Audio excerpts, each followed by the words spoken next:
우리 개는 착해요. 우리 개는 안 물어요. 이렇게 생각하는 분들이 있을 겁니다. 하지만 여러분의 애완견이 다른 사람에게는 공포의 대상이 될 수도 있습니다. 이웅혁 건국대 경찰학과 교수 전지현 변호사와 얘기해 보겠습니다. 두 분 안녕하십니까? 네, 안녕하십니까? 네, 먼저 이번 사건에 대해서 얘기를 좀 해보겠습니다. 애완견 때문에 시비가 붙었다가 피해자가 생명이 위독해질 정도로 다치는 사고가 일어났습니다. CCTV 화면을 보면서 얘기해 보겠습니다. 네, 지금 엘리베이터에 남성과 여성이 타고요. 어떤 또 다른 남성이 또 탔습니다. 자, 이 애완견 때문에 사건이 벌어진 거예요. 예, 그렇습니다. 지금 손가락을 가리키고 있습니다. 그 손가락을 가리키는 그 이유 자체가 지금 그 최 씨께서 애완견의 목줄을 해야 된다라고 나름대로 훈계를 한 것에 네. 불만을 품고 나가라고 해서 손가락을 가르친 것이고 그것에 응하지 않다 보니까 치밀어 오는 분노를 참을 수 없어서 두 손으로 저 최 씨를 밀어붙인 것입니다. 네. 그래서 뒤로 바로 이제 넘어지게 돼서 뇌에 관한 직접적인 충격을 받은 것 같고 현재 혼수 상태인데 네. 뒷목 있는 뼈도 사실은 지금 골절이 되어 있다. 그래서 인공호흡기를 달고 있는 상태이고 말이죠. 그래서 그 의사의 지금 진단은 상당히 심각한 상태다. 이렇게 얘기를 하고 있는데 저것이 저 화면 이전에 이제 있는 것이 다 연결이 돼야 되는데 지금 저 화면을 보면은 네. 개를 이렇게 들고 있고요. 네. 그다음에 개를 이제 곧 내려놓습니다. 고를 내려놓으면서 그렇죠. 지금 이제 나가는 이런 상태가 있긴 한데 말이죠. 네. 지금 이제 저 빨간 옷을 입고 계신 분이 이제 그 최 씨인데 네. 저 상황에서 엘리베이터를 멈추고 여러 가지 설명을 합니다. 목줄을 왜 안 갖고 왔느냐, 또 바구니도 있어야 되는 것은 아니냐. 그러다 보니까 그 엘리베이터는 멈춰 있고 이것을 대해서 무엇인가 부담감을 느낀 네. 저 사람이 그야말로 두 손으로 힘껏 미는 이와 같은 상황이 지금 그 중태에 빠진 한 원인적 행동이었죠. 네. 자, 피해자 가족들은 참담한 심정일 것 같은데요. 들어보겠습니다. 아무 생각도 안 들어요, 솔직히. 아버지만 깨어나셔서 회복만 할 수 있다는 건 할 수만 있으면 좋겠어요, 솔직히. 그리고 지금 현재로서는 의사가 뭐 가망도 없다고 하니까 너무 답답하고요. 변호사님, 지금 가족들은 이 CCTV 영상을 돌려보고 나서야 어떤 일이 있었던 건지 알게 됐다 이렇게 얘기하더라고요. 네, 이제 최 씨가 이제 쓰러지면서 쿵 하고 소리가 나니까 이웃 주민들이 무슨 일인가 하고 나와봤다 그래요. 근데 그때 이제 쓰러진 최 씨를 발견하고 경찰에 신고를 하고 이제 나중에 CCTV를 확인을 한 거죠. 그런데 CCTV를 확인을 했더니 가해자, 그러니까 2009년에 우리나라에 입국한 원어민 교사라고 해요. 네. 이 사람은 최 씨가 쓰러진 다음에도 그냥 그대로 현장을 이탈을 했고요. 집에 가서 강아지를 갖다 놓은 다음에야 네. 그 같이 있던 동거 여인하고 현장에 나와봤다고 하는데요. 경찰은 현재 이 원어민에 대해서 출국 정지를 신청한 상태고 폭행치상 혐의로 수사 중에 있습니다. 네, 그러면은 지금 출국 정지 상태고요. 우리나라 형법에 따라서 처벌이 가능한 건가요?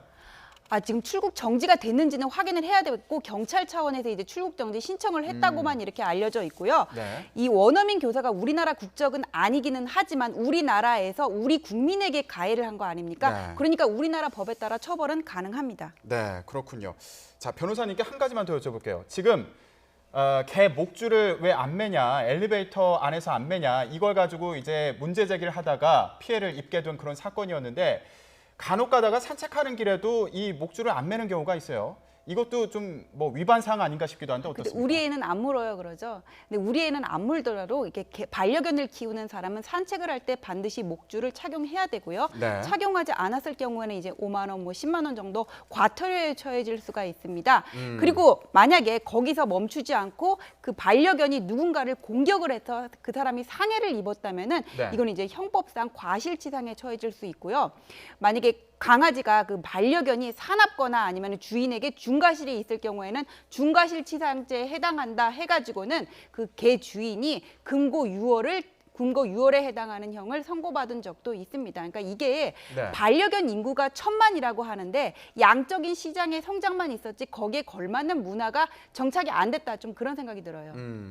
예시를 들어서 이제 말씀을 해주셨는데 실제로 이 목줄이 없어서 돌아다니던 개들이 사람을 공격하는 경우 이런 뉴스 여러분 요즘에 많이 들어보셨을 겁니다. 실제로 얼마 전에 그 40대 부부가 사냥개 공격을 받아서 다친 일도 있지 않습니까? 예, 그렇습니다. 그 부부가 그 공원을 그 산책하는 그 과정에 있었는데 느닷없이 그 4마리의 사냥개가 등장합니다. 그래서 남편에 대해서 공격을 7회 이상 했습니다. 그래서 엉덩이를 많이 물렸고요. 네. 그 아내분 같은 경우는 심지어 그 왼쪽 팔이 그 살점이 그 떼어져 나가는 이 정도의 그 중상을 그 당했습니다. 근데 피해자 그 측에서는 이 견주가 아무런 조치도 하지 않고 사실은 계속 공격을 하는 과정에 도망가 있다가 나중에 나타났다. 그래서 그 남편이 그 공격받는 아내를 겨우 이제 떨어져 내게 한 거죠. 그럼 우리가 예상컨대 얼마나 무서운 공포감에 그 휩싸였겠는가 이렇게 예상을 해볼 수가 있고요. 네. 그런데 이 사냥개가 사실은 그 멧돼지를 사냥하는 것으로 훈련이 돼 있다라고 하는 거죠. 그러다 보니까 야성 같은 것이 그대로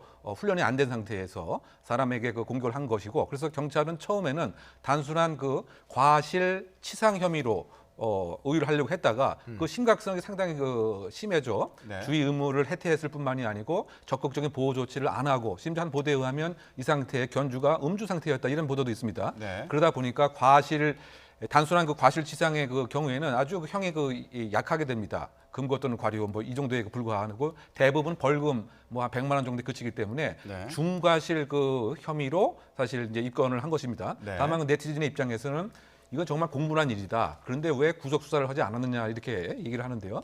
지금 그 경찰의 입장에서는 일단은 그 피해 보상을 다 하겠다. 그리고 개에 대해서 일정한 조치를 하겠다. 이와 같은 얘기를 했기 때문에 일단은 불구속 입건을 한 상태라고 봐야 되겠죠. 네, 그러니까 관리를 제대로 하지 않은 견주도 처벌이 된다. 이런 걸 알 수 있는 그런 상황이었던 것 같고요. 자, 지금 얘기해 본 것처럼 최근에 이렇게 대형 견들이 사람을 공격하는 사고가 많이 일어나고 있습니다. 관련 영상을 보면서 얘기를 계속 해보겠습니다. 네, 지금 아이가 뛰어가고 있고요. 뒤에 개가 한 마리 쫓아가고 있습니다. 이게 뭐 애완견이 쫓아가는 게 아니라 실제로 공격을 하면서 쫓아가는 거 아닙니까? 네, 저거는 군산에서 있었던 일인데 집에서 이제 시베리안 허스키를 기르고 있었어요. 근데 네. 목줄이 풀린 틈을 타가지고는 개가 집을 나갑니다.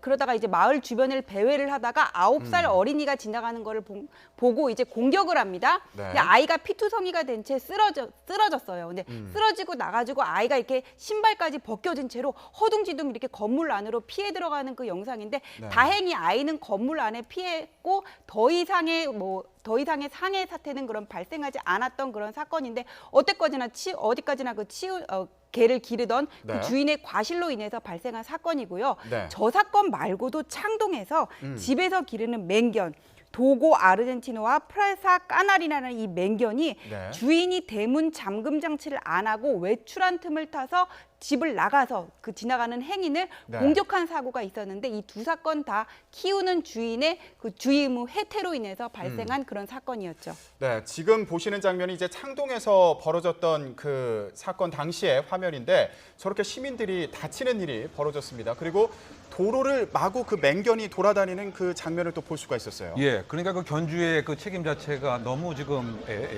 부실하다라고 하는 반증이 아닌가. 마치 그 우리 개는 물지 않는다고 생각하는 안이한 안전에 관한 의식. 네. 하지만은 사실상 다른 사람한테는 맹수나 그 다름이 없는 거죠.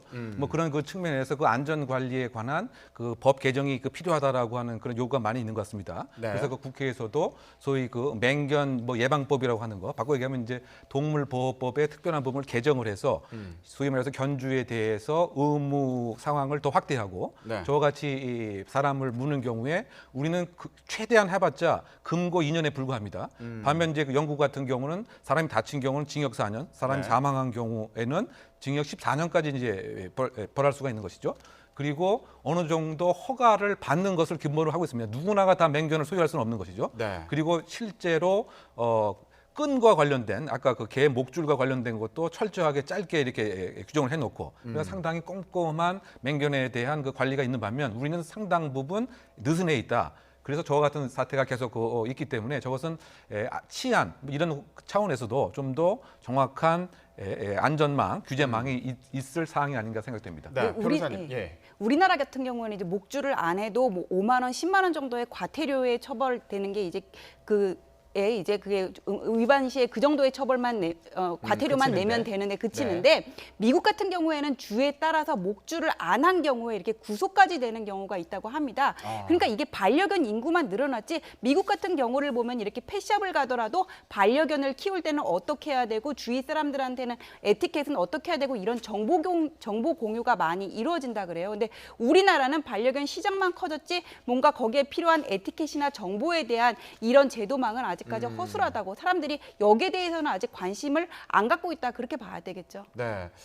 자, 실제로 이 애완견 문제로요. 뭐 이렇게 관리가 제대로 안 돼서 피해를 입는 경우도 있지만 집안에서 애완견을 키우는 경우에 뭐 층간소음 문제처럼 이웃 간에 좀 갈등이 생기는 경우도 있지 않습니까? 그렇죠. 사실은 이제 그 이웃 간의 갈등이 우리가 알게 모르게 심각한 수준으로 봐야 될 것 같습니다. 왜냐하면 애완견이 견주는 이쁘지만 나는 상당히 그 혐오스러운 하나의 또 동물일 수가 있단 말이죠. 네. 그런데 이것이 그 이웃 간의 사랑이 없는 상태에서는 서로 간의 증오와 협박과 갈등의 그 대상이 됩니다.